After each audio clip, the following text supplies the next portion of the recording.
เฮาเคยได้ยินเด้เนาะว่าคนโบราณเพิ่นเว้าว่าผู้หญิง3ผัว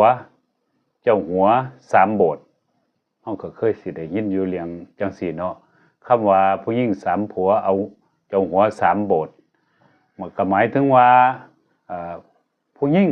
หรือว่าผู้ชายก็ตามเถาะที่ไปมีครอบครัวแล้วก็หย่าร้างไปแต่งงานเด้ได้แต่งงาน2เที่ย3เที่ยนี่คนเฮาก็มีคนจริงจังจริงใจอีหลีนี่เนาะบ่ให้เกิน2เทื่อล่ะ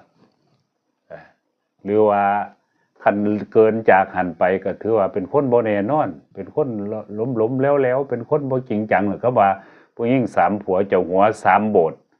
ก็บ่แม่นว่าสิไปบวชอยู่3โบสถ์เด้คำว่า3โบสถ์หมายถึงว่าบวช3ครั้ง3เทื่อ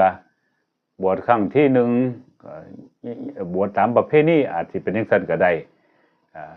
แต่ว่ามาบวชครั้งที่2นี่ต้องบ่ต้อง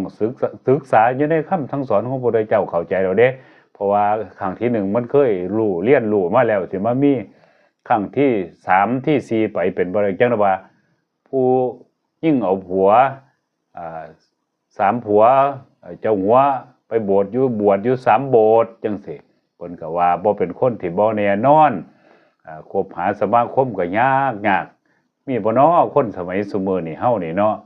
เพราะฉะนั้นนี่ล่ะก็ติธรรมคำโบราณอีสานเพิ่นหรือว่าเป็นคติเตือนสอนใจสอนเฮามาไว้เฮาก็จังได้มาเรียนรู้กับเรื่องพวกหมู่นี้คำว่าผู้หญิงเอาผัว3คนหรือว่าเจ้าหัวไปบวชอยู่3เทื่อจังซี่เนาะผู้หญิงเอาผัวเจ้าหัวหางเจ้า